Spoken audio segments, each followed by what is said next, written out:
पिछले क्लास में हम पढ़ाए थे रोजगार क्या है और सेवा क्या है। अब हम लोग इसमें देखेंगे इसके कुछ प्रश्न उत्तर जो हैं। पहला प्रश्न है, बाह्य स्रोती आउटसोर्सिंग किसे कहते हैं?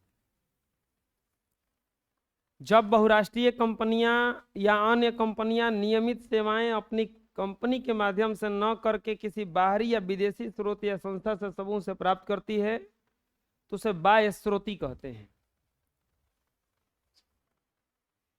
बहुत सारी कंपनियां हैं जो खुद उत्पादन नहीं करती हैं, वो आउटसोर्सिंग कर लेती हैं। जैसे कल बता रहे थे, फ्लिपकार्ट है, अमेजन है, ये लोग अपना कुछ नहीं रखा है, ये सब बाह्य स्रोती बना के रखा है। ये दूसरों से लेकर के प्रोडक्ट बेच देता है।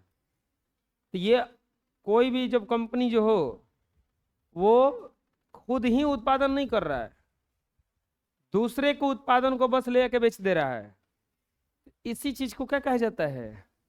बाह्य स्रोती। क्या कहा जाता है इसको? बाह्य स्रोती। सूचना प्रौद्योगिकी से जुड़े 5 सेवा क्षेत्र बताइए। सूचना प्रौद्योगिकी, इंफॉर्मेशन टेक्नोलॉजी। आपको पता है देश में सबसे बड़ा व्यापार बन गया है न्यूज बेचने का। न्यूज बेचिए ना आप, खबर बेचने का। खबर ही तो बेचता है ये लोग, चैनल वाला। आज तक हुआ, ये सब खतरनाक खतरनाक बोलता है कि नंबर 1 चैनल है, और पूरे वर्ल्ड में 153वां नंबर पे आता है। इंडिया का जो मीडिया है ये इतना मतलब पीछे है, 176 को में से 153 नंबर पे है ये लोग। ये लोग कहता है कि हम नंबर 1 चैनल है। कुछ नहीं है, झूठ का पिटारा है सब, और रियलिटी कुछ दिखाई भी नहीं करता है। शिक्षा पे मुद्दा होगा दिखाई भी नहीं करेगा, बस दिखाएगा कि नरेंद्र मोदी आम कैसे खाते हैं। ये लोग के लिए मुद्दा है कि मोदी जी आम कैसे खाते हैं। राहुल गांधी कहाँ थूके हैं लेके कैमरा में खींच खींच के दिखाता है। राहुल गांधी, अरे सूचना प्रौद्योगिकी से जुड़े 5 सेवा क्षेत्र बताइए। सूचना प्रौद्योगिकी से जुड़े 5 को क्षेत्र बताना है। कंप्यूटर क्या करता है? सूचना तो देता है, ये सिस्टम है, ये सूचना दे रहा है कुछ ना कुछ। क्या दे रहा है? यहाँ पे हम इसके यूज से कुछ पढ़ सकते हैं। विज्ञापन, कोई भी प्रचार प्रसार होता है तो वो सूचना प्रौद्योगिकी, इंफॉर्मेशन टेक्नोलॉजी का ही भाग है। सुरक्षा, कानूनी सेवाएं, चिकित्सीय सेवाएं। अब डॉक्टर के पास जाते हैं, फीस भरते हैं डॉक्टर का 300 400 500 जो भी है, तो वो उस फीस में क्या देता है आपको? बस सूचना देता है, सलाह का पैसा लेता है वो, कुछ सामान नहीं देता है। दवाई का अलग से पैसा लगता है, वो केवल डॉक्टर को दिखाने का फीस होता है। कानूनी सेवाएं, ये सब सूचना देते रहते हैं। तो सूचना प्रौद्योगिकी से जुड़े 5 क्षेत्र है: कंप्यूटर, विज्ञापन, सुरक्षा, कानूनी सेवाएं और चिकित्सीय सेवाएं। सरकारी सेवा किसे कहा जाता है? सभी सरकारें अपने कार्यक्रम नीतियों को आम जनता तक पहुंचाना चाहती है। कोई भी गवर्नमेंट है, जो भी कार्यक्रम है, जो भी क्रिया है, उसको आम जनता तक क्या करना चाहती है? सरकारी सेवा किसे कहा जाता है? कोई भी गवर्नमेंट जो है, कोई भी सरकार जो है, अपने कार्यक्रम को, नीतियों को दूसरे तक पहुंचाई गई। अब अकेले तो गवर्नमेंट कैसे पहुंचाएगी? उसके लिए एक कर्मचारी नियुक्त करती है। अब कर्मचारी फ्री में तो काम नहीं करेगा, कुछ ना कुछ तो पैसा लेगा। तो वो क्या करता है, गवर्नमेंट का जो पॉलिसी है उसको लोगों तक पहुंचाता है, और सरकार उसके द्वारा पहुंचवाती है। उसके बदले में कुछ वेतन देती है, उसके बदले में कुछ पैसे देती है। इस प्रकार जो काम होता है उसी को कहा जाता है सरकारी सेवा। जैसे गवर्नमेंट ने कहा कि हम कानून व्यवस्था बहुत बढ़िया करेंगे, तो कानून व्यवस्था बहुत बढ़िया करेंगे, उसके लिए पुलिस चाहिए, तो पुलिस नियुक्त कर लिया। तो नियुक्त कर लिया, पुलिस जो है चारों तरफ पेट्रोलिंग कर रहा है। मेला वाला के दिन में देखे होंगे, चारों तरफ पुलिस ही पुलिस रहता है कि कहीं कोई झगड़ा उगड़ा ना हो। तो अब वो सरकार का काम है। अब सरकार चारों तरफ कैसे रहेंगी, तो वो अपने लिए एक आदमी रख देती है कि तुम घूमते रहना। तो उसके बदले में जो वेतन दिया जाता है उसी को क्या कहा जाता है, सरकारी सेवा। और सरकार के कार्य से नियुक्त नागरिक को सरकारी सेवक कहा जाता है। ये लोग भले मालिक की तरह घूमता है, लेकिन एक तरह से हम लोगों का सेवक है।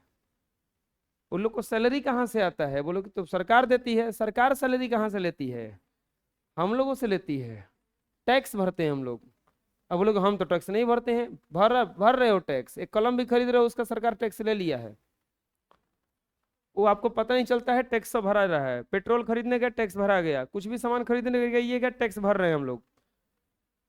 तो उसी को कहा जाता है सरकारी सेवा। जैसे प्रशासनिक सेवा, सैन्य सेवा, रेल सेवा, वायुयान सेवा, शिक्षा सेवा, अभियंत्रण सेवा, बस सेवा, स्वास्थ्य सेवा, वित्त सेवा, बैंकिंग सेवा इत्यादि। बस सेवा भी होता है, सरकारी बस भी चलता है। सरकारी बस भी चलता है। अब हम लोग के यहाँ नहीं चलता है तो हम लोग थोड़ा इसके बारे में कम जानते हैं।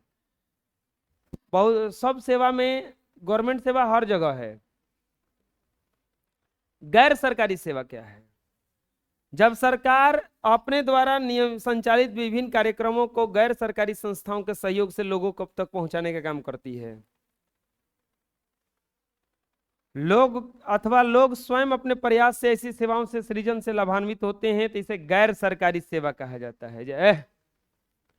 जैसे कभी भी मोदी जी को कुछ बोलना रहता है तो यूट्यूब पे लाइव आके बोल देते हैं, चाहे टीवी के चैनल के माध्यम से बोल देते हैं आकर के। तो टीवी चैनल सरकार का कोई है ही नहीं है, वो किसी चैनल में जाते हैं बोल देते हैं। तो गैर सरकारी सेवा, दूसरे के माध्यम से जाके अपना बात पहुंचाए, तो इसी चीज को क्या कहा जाएगा, गैर सरकारी सेवा। अरे सरकारी वाला जो भी चैनल है चलता नहीं है ढंग से, प्राइवेट वाला ही चलता है। अब बीएसएनएल का सिम भले सरकारी है, आप देखोगे ज्यादातर अधिकारी बीएसएनएल नहीं रखता है क्योंकि काम ही नहीं करेगा ढंग से। अभी कुछ दिन पहले वो हम जो जिसे वाईफाई लगवाए हैं तो इन लोग का नंबर है तो स्टेटस आता है मेरे पास। इन लोग का 4G लॉन्च करके खूब फोटो खिंचवाया था।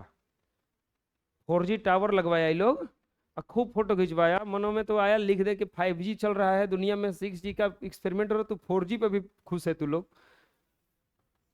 ना बात समझ में आया, देश विदेश में 6G का एक्सपेरिमेंट हो रहा है कि चलो पास किया जाए इसको। भारत 5G पे चला गया प्राइवेट कंपनी वाला, अब तू लोग 4G टावर अब लगवाया, लगवा के फोटो खिंचवा रहे, तू लोग को शर्म नहीं आ रहा है।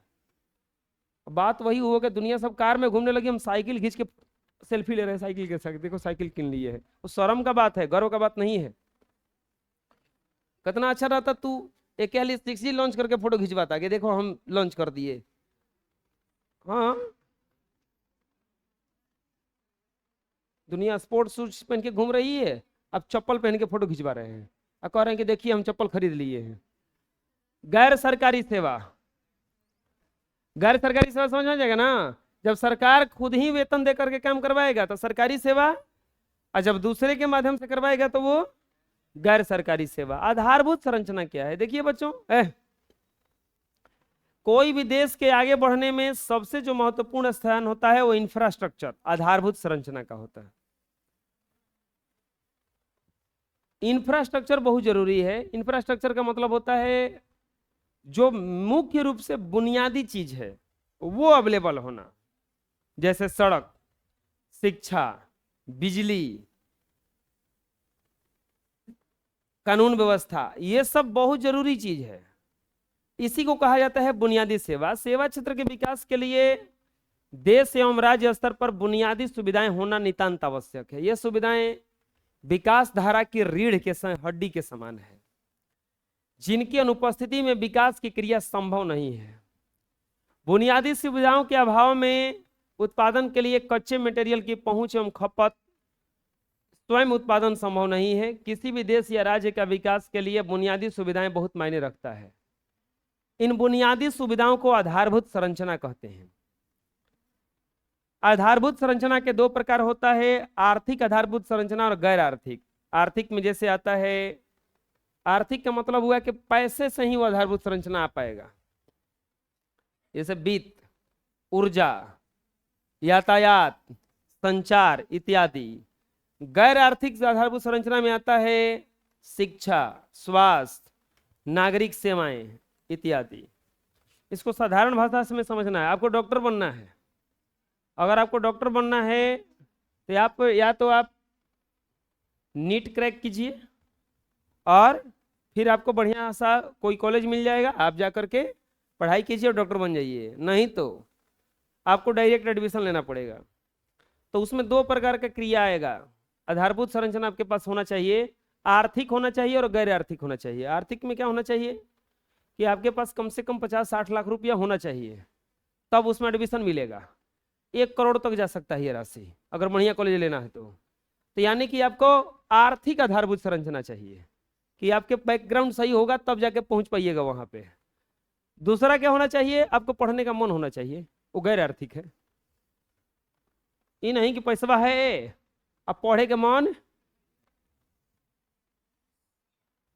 ABCD आवे के चाहिए, ये नहीं कि पहुंच तो गए, आवत है ये नहीं कि कुछ हो। डॉक्टर लिखवा रहे हैं पैरासीटामोल, तो आप लिख रहे हैं कि कौची इथेनॉल, चुप रहो। शिक्षा, ठीक है, आपके पास शिक्षा भी है, आप खुदे रोगी हैं,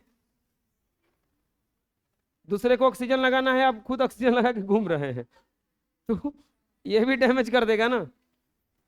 नागरिक सेवाएं, आपके पास शिक्षा भी है, स्वास्थ्य भी सही है, आप डॉक्टर के इलाज नहीं करना चाहते हैं, पेशेंट के इलाज नहीं करना चाहते हैं, अच्छा उसमें पैसा का क्या मतलब है, बात समझ में आ गया। तो दो प्रकार का आर्थिक आधारभूत संरचना होता है, एक तो आर्थिक और एक गैर आर्थिक। आर्थिक में आपके पास वो सब चीज होना चाहिए, जैसे आप खूब पढ़ने वाले हैं और आपके पास किताबें नहीं है, ये आर्थिक में चला जाएगा कि हम मजबूर हैं, हमारे पास है ये नहीं है। आपको प्रश्न खूब बढ़िया परीक्षा में आ रहा है, आपका कलम खत्म हो गया और कोई कलम दे नहीं रहा है आपको, आप कर पाइएगा या कुछ हो।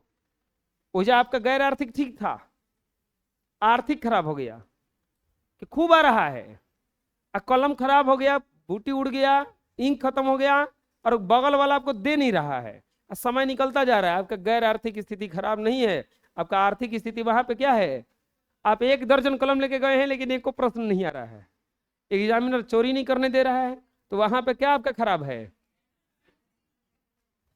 ना, बुझे।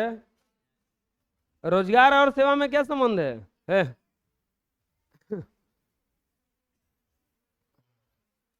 हम लोग जब परीक्षा देने जाते थे तो वो परीक्षा कोई कोई दे के आता था, वो कहानी सुनाता था कि जानते हो हम परीक्षा देने गए थे, हमारा कलम टूट गया है, हमारा कलम टूट गया, हम माचिस निकाले, वो जब कागज फाड़ के हम पूरा क्लास में से मांगे, कोनो हमको कलम नहीं दिया, माचिस निकाले, कागज फाड़ के जलाए, कलम को ऐसे सटाए और सटा के ऐसे तब लिखना चालू किए। वो ऐसा कहानी बताइए, माचिस लेके गया था, कलम लेके नहीं गया था वो।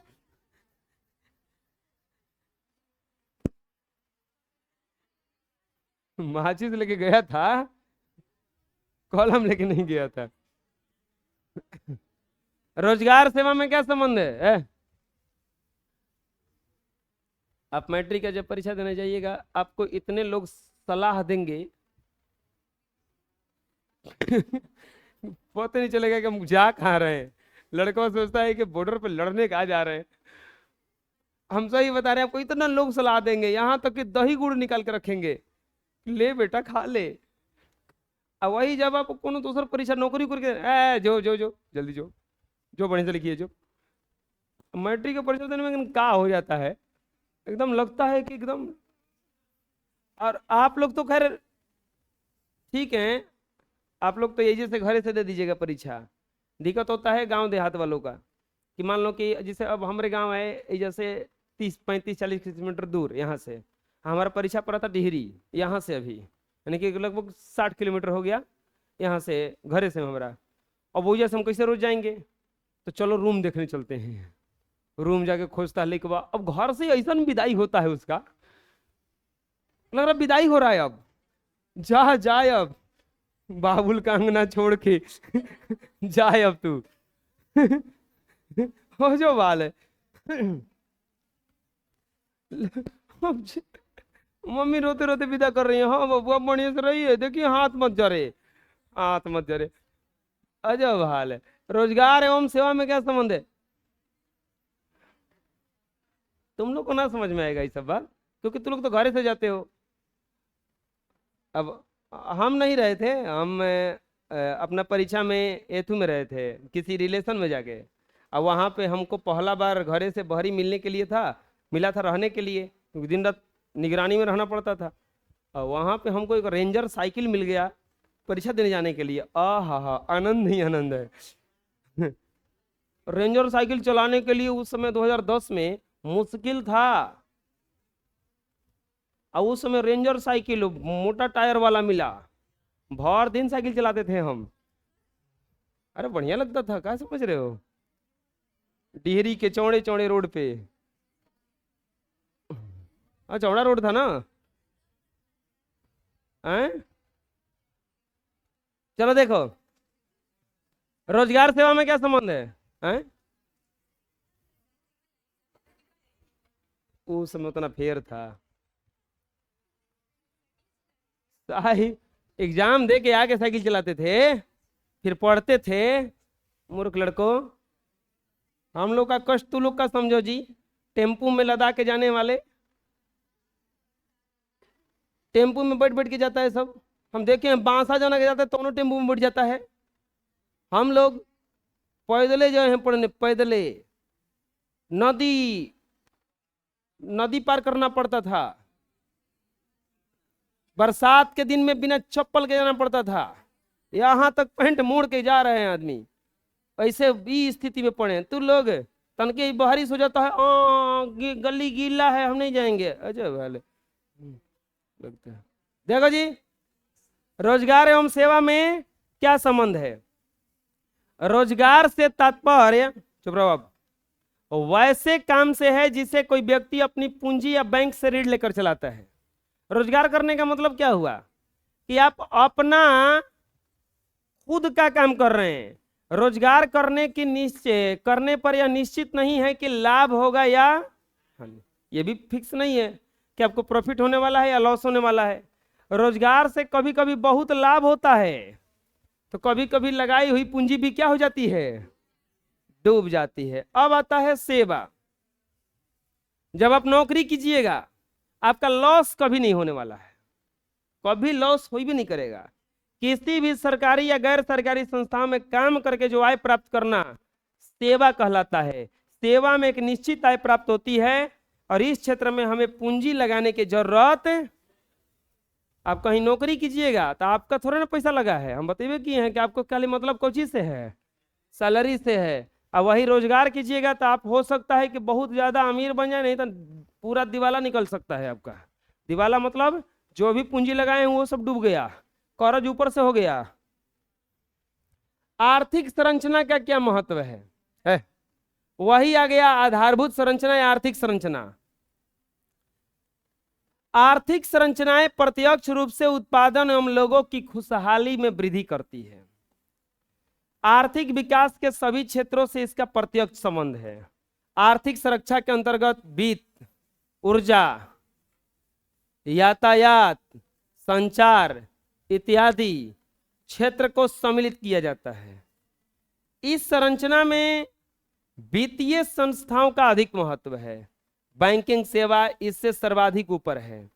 ऊर्जा के क्षेत्र के अंतर्गत कोयला, विद्युत, तेल, पेट्रोलियम गैस इत्यादि आते हैं।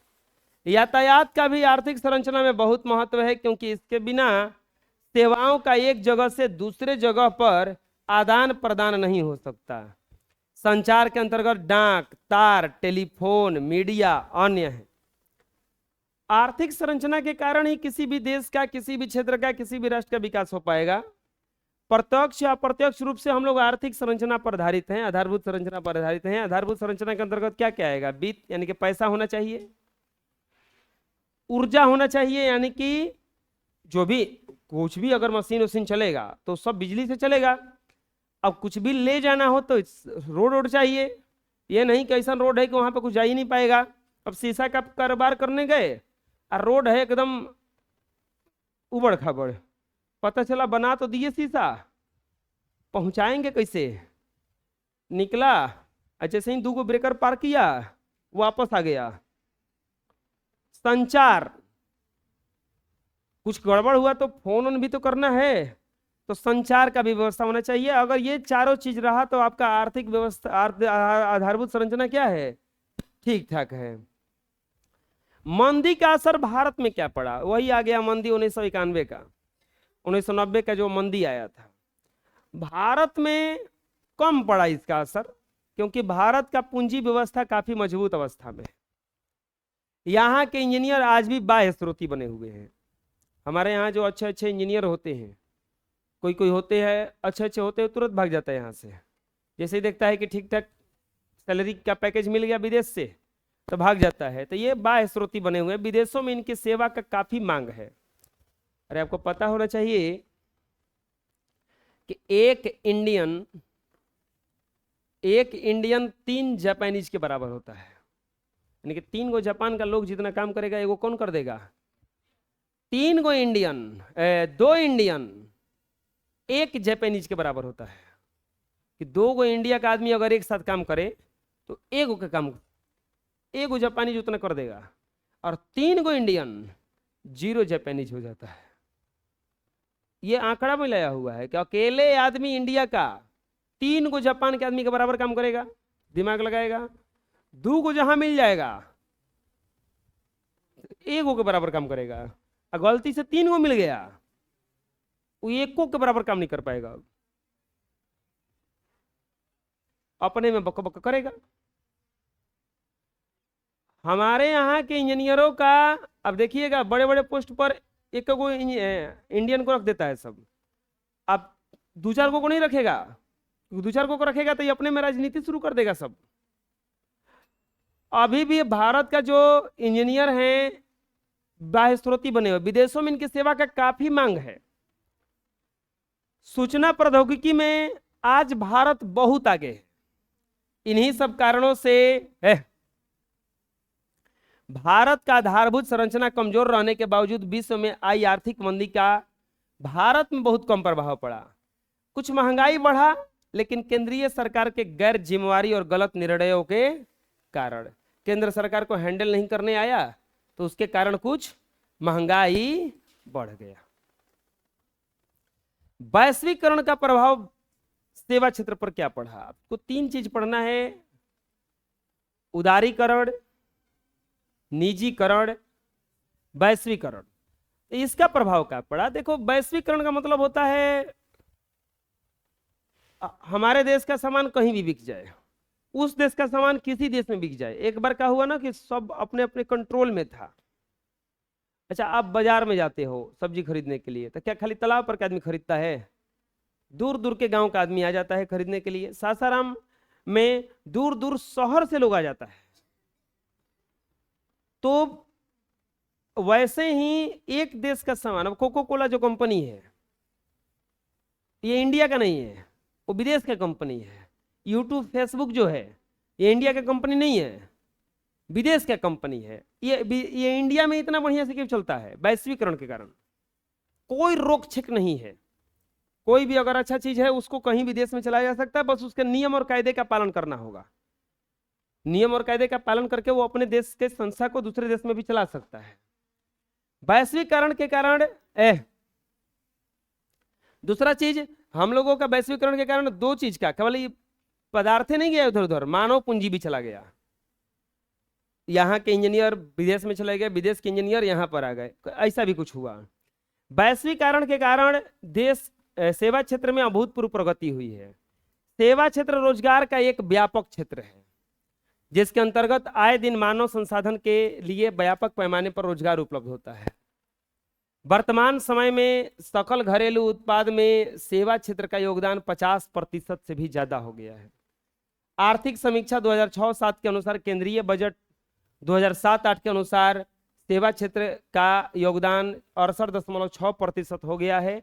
वही 2006 से 7 में सकल घरेलू उत्पाद कृषि का योग हिस्सा घटकर 18.5, उद्योग का हिस्सा बढ़कर 26.4 और सेवा क्षेत्र का 55.1% हो गया है। मतलब हम लोगों के जो जीडीपी में है उसका जो योगदान है सेवा क्षेत्र का वो बहुत ज्यादा पड़ा। और ये सब किसके कारण हुआ? वैश्वीकरण के कारण। क्योंकि हमारे देश के जो लोग हैं वो दूसरे देशों में भी जाकर के काम करके पैसा कमा लेते हैं, और वो पैसा जब भारत में आता है तो जीडीपी में जुड़ता है जाकर के। तो इसके कारण, वैश्वीकरण के कारण जो सेवा क्षेत्र पर जबरदस्त प्रभाव पड़ा। मतलब क्या है ना कि आप अब जैसे अभी आता है डोमिसाइल नीति, अभी शिक्षक वाला में आया है बिहार का, नीतीश कुमार ने बोला है डोमिसाइल नीति रहेगा। मतलब कि दूसरे स्टेट के लोग अब यहाँ पर टीचर का फॉर्म बिहार का निकलेगा तो नहीं भरेंगे इस वाला फॉर्म। तो इसका मतलब क्या हुआ? ये वैश्वीकरण को चुनौती दे दिया, कोई भी नहीं भर सकता है, केवल भरेंगे तो कौन भरेंगे? बिहार का। वही वैश्वीकरण में क्या कर दिया गया कि कोई भी कहीं का भी कुछ भर सकता है। तो उसी को क्या कहा जाता है? वैश्वीकरण। नरेगा का विस्तारित रूप लिखें बच्चों, याद रखिए नरेगा का विस्तारित रूप आप लोगों को बढ़िया से याद रखना चाहिए, क्योंकि अगर कहीं नौकरी उकरी न लगा तो आपको नरेगा में ही जाना पड़ेगा। इसीलिए कम से कम इसका विस्तारित रूप याद रखो, ताकि कोई अगर नरेगा में काम करो, पत्रकार आए तो पूछो कि नरेगा में काम करते हैं, नरेगा का फुल फॉर्म क्या है, तब बताइए।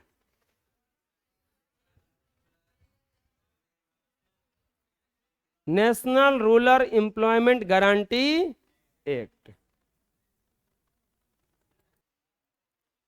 नरेगा का फुल फॉर्म क्या होता है? National rural employment guarantee act. राष्ट्रीय ग्रामीण गारंटी अधिनियम, ये 100 दिनों के लिए रोजगार उपलब्ध करा देता है। दीर्घ उत्तरीय प्रश्न में पहला प्रश्न है कि सेवा क्षेत्र पर एक संक्षिप्त लेख लिखें।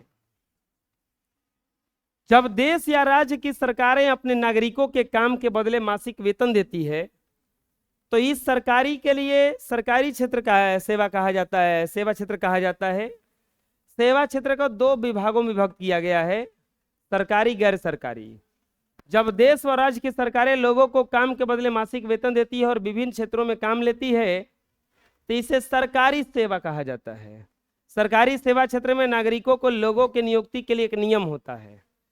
सरकारी सेवा क्षेत्र के कुछ व्यापक क्षेत्र होते हैं जो निम्नलिखित हैं, जैसे सैन्य सेवा, शिक्षा सेवा, स्वास्थ्य सेवा, अभियंत्रण सेवा, वित्त सेवा, बैंकिंग सेवा। जब सरकार किसी क्षेत्र में काम लेती है और उसके बदले वेतन देती है तो सरकारी। गैर सरकारी, जब सरकार अपने द्वारा संचालित विभिन्न कार्यक्रमों को गैर सरकारी संस्थाओं के सहयोग से लोगों तक पहुंचाने का काम करती है अथवा लोग अपने प्रयासों से ऐसी सेवाओं के सृजन से लाभान्वित होते हैं तो उसे गैर सरकारी सेवा कहा जाता है। इस क्षेत्र के कुछ व्यापक क्षेत्र हैं, जैसे बैंकिंग सेवा, दूरसंचार सेवा, यातायात सेवा, स्वास्थ्य सेवा, स्वरोजगार सेवा। गैर सरकारी संस्थाओं में कुछ ऐसे सेवाएं हैं जिसे सरकारी एवं गैर सरकारी दोनों ही स्तर पर चलाई जाती हैं, क्योंकि यह क्षेत्र इतना व्यापक है कि सरकार इसे अकेले चलाने में सक्षम नहीं है। कुछ ऐसा क्षेत्र है जितना व्यापक है कि उसको सरकार अकेले चला ही नहीं पाता है, जैसे यातायात सेवा, शिक्षा सेवा, स्वास्थ्य सेवा, दूरसंचार सेवा, बैंकिंग सेवा। ये सब इतना विस्तृत है कि सरकार इसको अकेले नहीं चला सकता है, तो इसे गैर सरकारी और सरकारी दोनों माध्यम से चलाता है। सेवा क्षेत्र पर एक लेख लिखना था, काम के बदले में जब पैसा मिले तो उसे ही सेवा कहा जाता है। सेवा के कितने क्षेत्र होते हैं? 2, सरकारी और गैर सरकारी। भारत के लिए, विश्व के लिए भारत सेवा प्रदाता के रूप में किस तरह जाना जाता है? उदाहरण सहित लिखें। विश्व के लिए जो भारत है तो सेवा प्रदाता के रूप में जाना जाता है। इसका मतलब क्या हुआ? सेवा क्षेत्र में विशेषकर होटल, व्यापार, परिवहन, यातायात, संवाद, वाहन सेवाएं काफी तेजी से बढ़ी हैं। इसमें भी टेलीफोन, विशेषकर मोबाइल फोन का सर्वाधिक योगदान रहा है। इसकी उदार नीतियों के कारण पर्यटन, होटल में रहना, खाना, घूमना, भ्रमण करना, सैर सपाटा, खरीदारी, निजी अस्पताल एवं विद्यालयों का प्रयोग, व्यावसायिक शिक्षण जैसी अनेक सेवाओं का मांग तेजी से बढ़ा है। भारत में तेजी से ध्वनि आधारित प्रक्रिया, बीपीओ अथवा कॉल सेंटर, कहा जाता है अभिलेखांकन, बैंकिंग सेवाएं, रेलवे पूछताछ, संगीत की रिकॉर्डिंग, पुस्तक शब्दांकन, चिकित्सा संबंधी परामर्श सेवाएं। कई विदेशी कंपनियां भारत में छोटी छोटी कंपनियां संस्थाओं से प्राप्त कर रही है। सेवा प्रदाता के रूप में किस लिए माना गया है इसको? भारत में जैसे कुछ कुछ ऐसा जगह है जहां पे आप घूम सकते हैं। आपको पता है पर्यटन से बहुत फायदा होता है। अगर प्रवासी लोग घूमने आने लगे कहीं तो उस क्षेत्र का रोजगार ऑटोमेटिक हो जाएगा। जैसे मान लीजिए सपोज मानते हैं कि कोई दूर का आदमी पायलट बाबा मंदिर घूमने आया, तो दूर का आया तो ट्रेन से आया, सासाराम उतरा, सासाराम से उड़ के तो आएगा नहीं, पैदल तो आएगा नहीं, ऑटो पकड़ेगा, ऑटो वाले को रोजगार मिल गया। आएगा तो भूखे तो रहेगा नहीं, कुछ तो कुछ खाइबे करेगा, होटल वालों को रोजगार मिल गया। आएगा तो गली में तो सोएगा नहीं, रोड पे तो सोएगा नहीं, कहीं बढ़िया सा रूम लेगा, हो रूम वाले को रोजगार मिल गया। तरह तरह का रोजगार ऑटोमेटिक क्या हो जाता है, एक्टिवेट हो जाता है, मिल जाता है। ये क्रिकेट का, जहाँ क्रिकेट का स्टेडियम रहता है तो वो लोग मामूली पैसा, वो लोग सब कुछ पर्यटन इतना बढ़ गया ना उसका कि वो जाएगा ही जाएगा आदमी। उसी तरह से भारत में बीपीओ कॉल सेंटर जो है वो सबसे ज्यादा यूज जो होता है भारत का होता है। हर चीज का हेल्पलाइन नंबर आ गया कि आप इस पे फोन कीजिए, आपका कंप्लेन दर्ज हो जाएगा। जैसे अभी हम इस पंखे का कंप्लेन किए थे, लाइब्रेरी में वो पंखा था, हाँ इसका कंप्लेन होता है, घर आता है बनाने के लिए। पंखा खरीदे थे हम 3 महीना पहले, वो धीरे धीरे चल रहा था, हम जानते थे उसका कैपेसिटर खराब है, कंडेंसर होता है वो खराब है, 20-25 रुपए का मिलता है, लगा देने पर हो जाता। लेकिन हमको मस्ती सूझा, हम कंप्लेन कर दिए, देखते आता है कि नहीं। वो आया, मोटरसाइकिल से आया, बेचारा 20 रुपए का कैपेसिटर लाने के लिए 50-60 रुपए का तेल लगाया होगा, वो आके बदल के गया। 2 साल तक बदलेगा भी वो। अब तो हमारा आदत हो गया, अब हम फोन करेंगे फट देनी। एक सीख दे के गया, आपको पता है, बोला कि सर ये स्विच लगा है ना 10-12 रुपए का था, इसका भी कंप्लेन कर दीजिएगा, साल भर तक बदलाएगा ये। मतलब वो बोला कि हर चीज, अभी एमसीबी बदलवाए थे हमें को, एमसीबी खरीद के लाए, खराब था तो वो बदलाऊ, नया दे के गया घरे आके ऑफिस में, ऊपर से तो वो मतलब हम लोगों को क्या है, खाली कॉल करना उठा के, हाँ हेलो, हाँ बस कंप्लेन दर्ज कराइए, बाकी वो समझेगा, 1-2 दिन में आ जाएगा वो। बात समझ में आ रहा है? तो ये इस जो कॉल सेंटर कहा जाता है इसी को, आपको क्या लगता है ये कंपनी बिठा के रखा है? नहीं नहीं, ये लोग क्या करता है हम बता रहे हैं, ये आप भी कर सकते हैं। ये लोग क्या किया है कॉल सेंटर वाला, जैसे कि एक इतना बड़ा रूम ले लिया, सब सिस्टम विस्टम दे दिया, अब ये डाल दिया कि हमारे पास 20 गो लोग हैं कॉल सेंटर, मतलब 20 गो लोग हैं, मतलब ये ठेकेदारी चलता है। ठेकेदारी मतलब नहीं समझ में आया? हम जैसे कि आप लोगों को हायर कर लिए, बैठिए, हम पैसा आप लोग को दे रहे हैं, हम कंपनी से टाई अप कराए, और कंपनी बोला कि ठीक है, बजाज वाला बोला कि हमको दे दीजिए 20 आदमी को, तो हम क्या किए कि आपके लिए हायर कर दिया, बोले कि अपना डिटेल सब दे दीजिए, तो आप लोग उनके लिए, आपको पता नहीं है कि क्या क्या हो रहा है। वैसे ही भारत में बहुत सारा जो कॉल सेंटर ऐसे ही चल रहा है, वो लोग बना के रखा है सब ऐसा। सबसे ज्यादा ये बेंगलोर वगैरह में, हाँ उसमें आपको भाषा वसा आना चाहिए। मान लो कि विदेश का कॉल सेंटर आपको यहाँ से लेना है तो अंग्रेजी आना चाहिए ना, ये ना कि कोई बोला हेलो इट्स माई प्रॉब्लम तो बोलिए आए, भोजपुरी बोलना चालू कीजिए, का कहो तड़ा, तो बोला कौन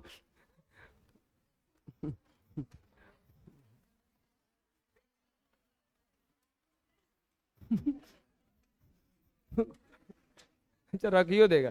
कॉल सेंटर वाले को पता है एक चीज दिया जाता है, आपको गाली नहीं देना है, वो वापस आपको वापस गाली नहीं देना है। आप गाली दीजिएगा तो वो लोग को, देखिए सर आप शब्द का इस्तेमाल मत कीजिए, वो बार बार कह के कॉल कट करना है, वो भी कॉल कट कब करेगा, 3 बार जब गाली दे दीजिएगा तो अब 3 गो कम से कम कंपलसरी है उसको। जैसे कृष्ण जी को 100 गो गाली सुनना कंपलसरी था, वैसे उनको को गाली सुनना है।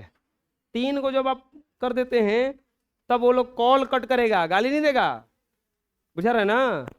लेकिन कितना कितना बिगड़ौंद बड़ी होता है, हमें क्या करता है ना कि तुम्हारा नंबरवा लिख लेगा अब, और घरे जाके अपना फोन से गाली देगा, अरे तू का कहत रह रे। बड़ी होता है नौटंकी से। इन बहुराष्ट्रीय कंपनियों या भारत सरकार का से इन सेवाओं और सूचनाओं को प्राप्त करना तुलनात्मक लागत के आधार पर फायदेमंद है, क्योंकि भारत में इन सेवाओं की तुलनात्मक लागत काफी कम है। यहाँ बेरोजगारी ज्यादा है तो कम खर्चा में मिल जाता है। इसका मुख्य कारण है कुशल श्रम शक्ति की पर्याप्त उपलब्धता। निम्न मजदूरी द्वारा भारत अपनी श्रम मेधा शक्ति और विशिष्टता एवं निम्न मजदूरी के कारण जो सेवाएं विदेशी कंपनियों को भेजता है उसकी तुलनात्मक लागत काफी कम है।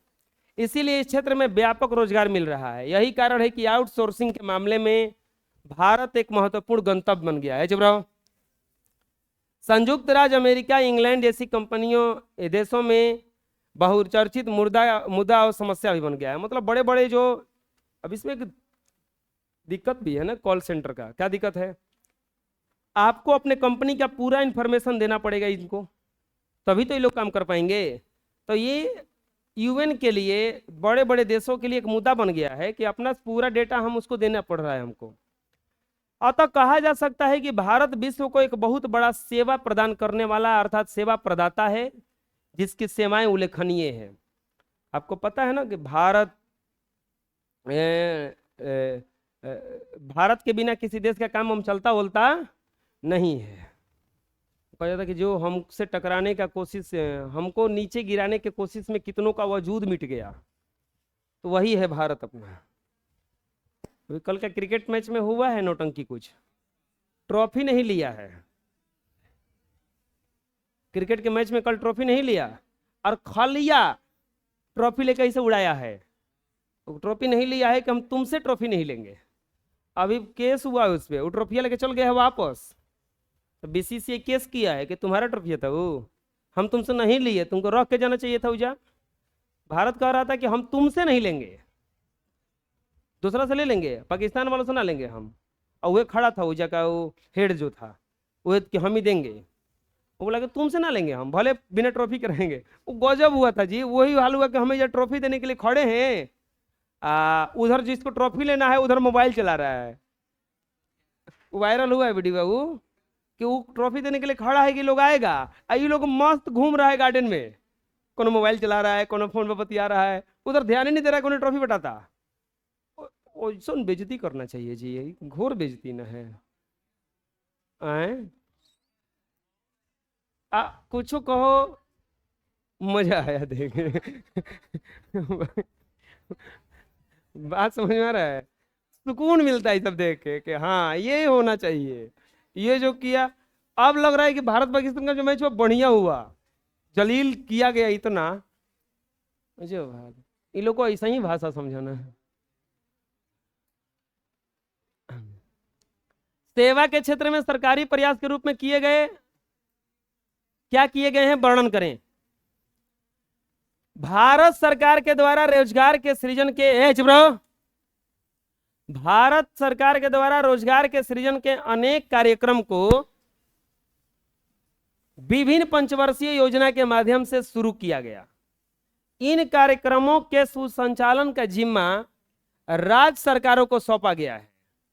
सरकार के सेवा क्षेत्र में कुछ प्रभावी कार्यक्रम निम्नांकित है, जैसे काम के बदले अनाज, राष्ट्रीय ग्रामीण रोजगार कार्यक्रम, ग्रामीण युवा स्वरोजगार प्रशिक्षण कार्यक्रम, ग्रामीण भूमिहीन रोजगार गारंटी कार्यक्रम, समेकित ग्रामीण विकास कार्यक्रम, जवाहर रोजगार योजना, स्वयं सहायता समूह और नरेगा। ये प्रश्न क्या कह रहा था कि भारत सरकार ने चाहे सरकारी माध्यम से क्या सेवा प्रदान करने का मौका दिया है। तो ढेर सारा वर्क निकाला गया जो काम देने का प्रयास किया गया, जैसे काम के बदले अनाज, कि आप काम कीजिएगा तो आपको अनाज मिलेगा। राष्ट्रीय ग्रामीण रोजगार कार्यक्रम, ग्रामीण युवा स्वरोजगार प्रशिक्षण, ग्रामीण भूमिहीन रोजगार गारंटी कार्यक्रम, समेकित ग्रामीण विकास कार्यक्रम, जवाहर रोजगार योजना, स्वयं सहायता समूह, नरेगा। नरेगा के माध्यम से ग्रामीण क्षेत्र के गरीब लोगों को काम के पर्याप्त अवसर उपलब्ध कराने की योजना के तहत साल भर में कम से कम 100 दिन एक परिवार को न्यूनतम मजदूरी पर काम करने का अवसर उपलब्ध कराया जाता है। सेवा क्षेत्र में सरकार ने और भी काम किया है, जैसे सैन्य सेवा, बहुत सारा सैनिकों को हायर किया। शिक्षा, टीचर को हायर किया जाता है। रेल में बहुत सारा कर्मचारी होता है ना। बस सेवा, बस तो ऐसे चलेगा नहीं, ड्राइवर चलाएगा, कंडक्टर रहेगा उसमें। वायुयान सेवा, कृषि, स्वास्थ्य, अभियंत्रण, समझ में आ रहा है, टेक्नोलॉजी होता है, वित्त, बैंकिंग, अन्य सेवाओं को भी प्रोत्साहन दिया है। ऐसा थोड़े ना है कि खाली सरकार नरेगा के माध्यम से काम देता है। आप में अगर काबिलियत हो तो आप डीएम भी बन सकते हो ना। अगर आप में काबिलियत हो तो एक ऑफिसर बन सकते हो। कि कौन देता है ये सब सेवा? सरकार ही नहीं देता है। इस तरह सरकार ग्रामीण क्षेत्र में रोजगार अवसर देकर देश तथा राज्य को सशक्त बनाने का हर संभव प्रयास कर रही है। सरकार जो है हर क्षेत्र से रोजगार देने का प्रयास कर रही है। लेकिन हम लोगों का प्रॉब्लम क्या है कि नरेगा में हम लोग जाएंगे नहीं, और डीएम बनने भर और ऑफिसर बनने भर पढ़े नहीं है, तो बीच में बेरोजगारी का टैग लेके घूमते रहिए ना। बुझाया? नरेगा में जाएंगे नहीं और परीक्षा हमसे निकलेगा नहीं। एक उपाय और है, बकरी पोसने का। वो भी तो सेवा क्षेत्र ना है, रोजगार है। अरे ईद उद में देखे होंगे बड़ी महंगी बिकती है सब। बुझा गया ना? दूध का कारोबार करना खराब थोड़े ना है। वर्तमान आर्थिक मंदी का प्रभाव भारत के सेवा क्षेत्र पर क्या पड़ा? वर्तमान मंदी के कारण सेवा क्षेत्र काफी प्रभावित हुआ है। उपभोक्ताओं की मांग बढ़ी है, परंतु उत्पादकों को लागत मूल्य से भी अधिक कम आय प्राप्त हो रही है। देखो, ये बड़ा बढ़िया प्रश्न है यहाँ पे कि सेवा क्षेत्र का मांग तो बढ़ता जा रहा है, लेकिन हुआ क्या कि नौकरी करने वाला ही कंपनी से बेसी कमाने लगा। उत्पादकों को लागत मूल्य से भी कम आय प्राप्त होने लगा। यही कारण है कि विकसित राष्ट्रों की से तकनीकी वैज्ञानिकों की छटनी कर रोजगार से मुक्त कर दिया गया। जब ऐसा होने लगेगा तो जैसे मान लो कोई कंपनी है, 100 लोगों को काम दिया, 100 लोगों को काम दिया, सबको काम पे रखा है। अरे सबसे साधारण भाषा में 100 लोगों को काम दिया और काम पे रखा है, लेकिन उसका प्रॉफिट जो है वो 0 के बराबर है। तो वहां से वो आदमी को रखेगा कि हटाएगा? चलो इससे भी आसान भाषा में, आपके घर में काम लगा तो शुरू में 5 को मजदूर का काम था, अब 5 को मजदूर लगाए, बाद में देखिए कि 1 मजदूर से काम चल जाएगा, तो आप 4 को मजदूर को रखोगे कि हटा दोगे? हटाएंगे, क्योंकि नहीं रखेंगे तो उसको पैसा देना पड़ेगा। जब देखा गया कि हमको लाभ 9 के बराबर होने लगा तो वहां से छटनी होने लगता है कि हटाइए अब इन लोगों को। इसका प्रभाव भारत के उन वैज्ञानिकों पर भी पड़ा जो दूसरे राष्ट्र में बेरोजगार कर रहे थे। उत्पादकों को उत्पादन क्रिया का कम करना पड़ा। अत्यधिक घाटे के कारण विकसित राष्ट्रों में आत्महत्या जैसी घटनाएं होने लगी। आपको पता है, बिजनेस आदमी कहता है कर लेंगे, आत्महत्या भी सबसे ज्यादा करने वाला बिजनेसमैन ही होता है। हार्ट अटैक सबसे ज्यादा जो आता है वो किसको आता है? बिजनेसमैन को आता है, क्योंकि ये लोग इतना इन्वेस्ट करके बैठे रहते हैं कि थोड़ा सा भी प्रॉब्लम होता है तो घसक जाता है। कोई बिजनेस करने वाला हो तो सोच लेना, थोड़ा थोड़ा ये सब झेलना पड़ेगा। ठीक है, बढ़िया है, हम बता रहे हैं। जबराब, भारत पर इसका असर कम असर पड़ा है। देखो आगे दिन हम बता रहे हैं, अगर आपको बढ़ना है आगे तो एक चीज याद रखना, अगर आप रिजेक्शन झेल लिए, अब रिजेक्शन क्या है? आप ये खाली सोच के रखो है कि हमको भी कोई रिजेक्ट कर सकता है। हम इतने महान नहीं है कि हमको सब कोई एक्सेप्ट कर लेगा। अगर आप कहीं गए, आपका पूछ उस तरह से नहीं हो रहा है जिस तरह से आप सोच के गए थे, तो आप ये समझो कि लगता है अभी कुछ कमी है हम में। ये मत खिसियाओ कि सामने वाला हमको पूछ नहीं रहा है, क्योंकि वो सामने वाला जो बुलाया है वो किसी किसी को इतना बढ़िया से पूछ रहा है कि आप देख के जल भून रहे हैं कि हमरा के चायों का निकसन पूछत ओकरा के कनका का ला के दे तड़सन। तो आप ये समझिए कि हमको क्या किया जा रहा है, यहाँ पे रिजेक्ट किया जा रहा है। हमारा अभी उस प्रकार का औकात है ओए नहीं, उस प्रकार का औकात रहता तो हो जाता। तो अब वहां पे आप बताओ क्या करोगे, जब ऐसा झेलोगे तो क्या करोगे? वहां से उठ के चले आओगे? औकात बढ़ाएंगे ना अपना, औकात बढ़ाएंगे कि एक दिन हमारा भी उस तरह से पूछ क्या होने लगा, खिसियाएंगे नहीं उस पर, तो तू हमरा के ना पूछ लो हड़े, हम तोरा घर गई रही, हमरा के खाली तू बिस्कुट पिला के पानी पिला दिल हड़े, मिठाई ना दिल हवे, ना ना ना, ई कुल बेकार काम हो गया। हो सकता है औकात बिस्कुट ये भर है, आपके घर में कोई गेस्ट आते होंगे, चाहे हमारे लोगों के घर में गेस्ट आते होंगे, जैसन गेस्ट वैसने मीठा पानी दे दिया जाता है। नया नया कोई गेस्ट आता है, पहले ही से मिठाई फ्रिज में लाकर रखा जाता है कि अहन तो फलानवा के ये मिठाई दिया ही। वही कोई नॉर्मल पुराना धुरा ना आ जाए तो बिस्कुट आया, बिस्कुट मिनट मोड़ देती है, पानी पिएगा। कोई कोई तो पानी पूछना पड़ता है, जगवे से पी लीजिएगा कि बोतल लाए कि गिलास लाए, तो होता है इससे। अब भले कहो कि हम नहीं करते हैं, लेकिन लगभग ये चीज होता है। वैसे ही है, रोजगार से क्या कर दिया गया? मुक्त कर दिया गया। इसका प्रभाव भारत के उन वैज्ञानिकों पर भी पड़ा जो दूसरे राष्ट्र में रोजगार कर रहे थे। यहां इससे आत्महत्या जैसी घटनाएं होने लगी। भारत पर इसका कम असर पड़ा क्योंकि भारत का पूंजी बाजार काफी मजबूत अवस्था में है। यहां के इंजीनियर आज भी आउटसोर्सिंग बने हुए हैं। खासकर भारत सूचना प्रौद्योगिकी के क्षेत्र में मजबूत है और पूरे विश्व में हमारे इंजीनियरों का स्थान क्या है? अव्वल है, मतलब सबसे आगे है। हमारी आधारभूत संरचना कमजोर होने के बावजूद आर्थिक मंदी का असर कम पड़ा। भारत के बेंगलोर जैसे शहर की सूचना प्रौद्योगिकी विश्व के अग्रणी सूचना प्रौद्योगिकी की श्रेणी में आ गई है। इस प्रकार विश्वव्यापी आर्थिक मंदी विश्व के अधिकांश भागों पर दिखाई पड़ी। भारत एक कृषि प्रधान देश होने के कारण यहां आर्थिक मंदी का प्रभाव कम देखा गया। फिर भी भारत इसे छूता नहीं रहा। मंदी के वर्तमान दौर में भारत इस बात की आवश्यकता होने लगी कि हमारे कृषि और कृषि जनित उद्योगों को और अधिक मजबूत बनाया जाए। गैर सरकारी संस्था किस प्रकार से सेवा क्षेत्र को विकास को सहयोग करती है, उदाहरण देकर समझाएं। आपको क्या लगता है सबका सरकारी नौकरी लग जाएगा? यह पॉसिबल ही नहीं है कि सबका सरकारी नौकरी लग जाए। तो बोलोगे कि तब तो पढ़ल बेकार है।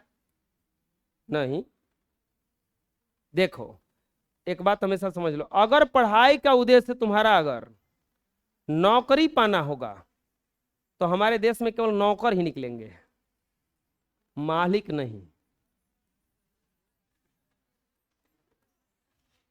बात समझ में आ रहा है? अगर तुम पढ़ लिख करके चाहते हो कि हम नौकरी करें तो कौन निकलेगा खाली? क्योंकि तुम नौकरी अगर करोगे, कौनो नौकरी करोगे, तो तुम अपने घर में अगर नौकरी कर रहे हो तो तुम्हारा ही खाली बस काम चल रहा है। लेकिन अब तुम कोई बिजनेस कर लिए तो हो सकता है कि घर के और लोगों को भी धीरे धीरे क्या कर लेंगे, उसमें इन्वॉल्व कर लेंगे। एक बार एम्पायर अगर खड़ा हो गया वो, तो पीछे वाले जो भी आएंगे उनको अब दोबारा काम करने का जरूरत है। ऐसा नहीं है कि डीएम अगर बन गए तो बस अब 7 पुश्त तक डीएम सब बनता रहेगा। हो सकता है अगला वाला भिखारी भी बन जाए। बात समझ में आ रहा है? लेकिन अब देखो, मुकेश अंबानी काम कर रहा है, उनका लड़का काम किया, अब फिर उसके बाद में काम करेगा। ऐसे ही क्या होता जाएगा, इन लोगों का चलता जाएगा।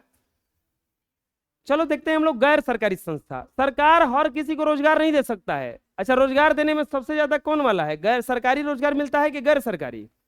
गैर सरकारी मिलता है। प्राइवेट जॉब बहुत ज्यादा है इनके तुलना में। अरे अपना बिहार वाला ये छठ के लिए स्पेशल ट्रेन चलाना पड़ता है। क्यों चलाना पड़ता है, कभी सोचे हो? छठ स्पेशल ट्रेन चलेगा अभी, दूर दूर के बड़े बड़े जो कंपनी लाके लाके वहां से लाद लाद के बिहारी आएंगे भारत में। और फिर इधर से लाद लाद के जाएंगे। ये लोग क्या करने गए हैं? सरकारी नौकरी करने गए हैं? ये सब किस सरकारी संस्था से जुड़े हैं? किससे जुड़े हैं? ये गए हैं कंपनी में, कंपनी वाला अभी खाली हो जाता है। छठ दिवाली में उन लोगों को काम आदमी नहीं मिलता है कि किससे काम कराएं, ये हाल हो जाता है। छुट्टियां नहीं देता है। लेकिन बिहारी आदमी खतरनाक होता है, बोले छुट्टी ना दो, पैसा दो, पैसा दो, पैसा तो दही के पड़ी ना देव तुम बिहारी हनी। अगले बार झोड़ा बोड़ा उठाई जा, तारा लगा ढेर भेटे हमरा के। छठ में हम घरे ना जाइम, भले तार कंपनी डूब जाओ हम देखे ओला नहीं की। जब सरकार जब सरकार अपने संचालित विभिन्न कार्यक्रमों को गैर सरकारी संस्थाओं के सहयोग से लोगों तक पहुंचाने का कार्य करती है, अथवा लोग स्वयं अपने प्रयासों से ऐसे सेवाओं से सृजन से लाभान्वित होते हैं, तो उसे गैर सरकारी सेवा के अंतर्गत रखा जाता है। इसके अंतर्गत ब्यूटी पार्लर, दूरसंचार सेवाएं, बैंकिंग सेवाएं, स्वरोजगार सेवाएं, बस सेवाएं, विमान सेवाएं आती हैं। हम ये सोच रहे हैं कि कंपनियों लगा करता है ना छठ दिवाली में, छठ दिवाली में लोग क्या करता है, पहले ही से सब स्टॉक रख लेता है। वो लोग भी बहुत तेज है ना, जानता है कि छठ दिवाली में भागेगा ये लोग, तो वो लोग क्या करता है कि अभी से स्टॉक बनाना चालू कर दिया होगा कि 1 महीना जो मंदी आने वाला है लेबर का, उस मंदी को भी क्या ओवर टाइम लगा लगा के कसम निकाल लेता है वो लोग। इन गैर सरकारी सेवाओं से अधिकतम रोजगार का सृजन होता है, जिससे सकल घरेलू उत्पाद में बढ़ोतरी होती रहती है। भारत में बढ़ती हुई जनसंख्या की दिन प्रतिदिन आवश्यकता असीमित होती जा रही है। इन आवश्यकताओं की पूर्ति के लिए अर्थव्यवस्था में विभिन्न प्रकार के उद्योगों का विस्तार हो रहा है। नए नए कल कारखाने खोले जा रहे हैं। गैर सरकारी के अंतर्गत विभिन्न रोजगार के अवसर होने से सेवा क्षेत्र में बढ़ोतरी हो रही है। लोग सेवा क्षेत्र में जाने के लिए उद्यत हो रहे हैं, क्योंकि पारिश्रमिक गैर सरकारी संस्था द्वारा दिया जा रहा है, जिससे लोगों को रुचि और गैर सरकारी संस्था की ओर बढ़ रही है। गैर सरकारी संस्था सेवा क्षेत्र के विस्तार को काफी सहयोग प्रदान कर रही है। हम बतवे किए हैं कि सरकार सबको रोजगार नहीं दे सकता है, तो ये कंपनियां जो है रोजगार दे रही हैं। एक तरह से सरकार का क्या करती हैं, ये लोग हेल्प करती हैं, नहीं तो सरकार पे इतना प्रेशर बढ़ जाएगा कि वो कुछ काम भी नहीं कर पाएंगे। चलिए, इस तरह से ये जो पाठ था एक्सरसाइज 5 वो खत्म हो गया। अगले पार्ट में पढ़ेंगे हम लोग एक्सरसाइज 6।